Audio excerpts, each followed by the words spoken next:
আজকে ঘুম থেকে উঠে দেখি প্রচুর বৃষ্টি এলাকায়, খাল বিল একদম ডুবে গেছে।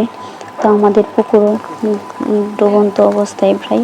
পরে দেখি আমার ছোট কাকা মাছ ধরতেছে, আমিও গেলাম, যাই দেখি মাশাআল্লাহ অনেক মাছই উঠতেছে, সব শুধু কই আর বড় বড় পুঁটি।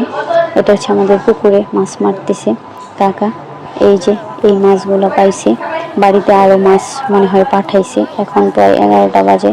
এই যে কাকা এইভাবে খালের মাঝে করে আটকে, তারপরে পুকুরের ডেল কাইটে দিছে, এদিক দিয়ে মাছ ঢুকবে পুকুরে।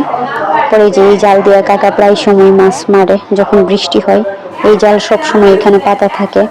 এই যে দেখতে পাচ্ছেন আমার কাকা মাছ মারতেছে, কাকা এই মাছ মারতেছে। সকাল থেকে প্রচুর বৃষ্টি হইতেছে। ওই যে ওইটা হচ্ছে আমাদের বাড়ি, এটা রাস্তা। এই রাস্তাটা আগে একদম মাটির রাস্তা ছিল। বৃষ্টির দিন গাড়ি ঘোড়া তো দূরের কথা, মানুষই হাঁটতে পারতো না, আর এখন অটো চলে। এই যে আবার কাকা জাল টান দিতেছে, এবার আল্লাহ জানে কে ওঠে। তো আমি ওয়েট করতেছি, দেখা যাক মাশাল্লাহ। এবারও এই যে পুঁটি মাছ উঠছে। তো কারা কারা ওইভাবে গ্রামে মাছ ধরছেন অবশ্যই কমেন্ট বক্সে বলবেন। ওইখানে আমার আরেকটা কাকা মাছ মারতেছে আজকে। কাকা মনে হয় মাছই মারবে বৃষ্টিতে। এখনো বৃষ্টি কমতেছে না, আল্লাহ জানে কয়টা পর্যন্ত বৃষ্টি থাকে আজকে সারাদিন। আল্লাহ হাফেজ, আসসালামু আলাইকুম।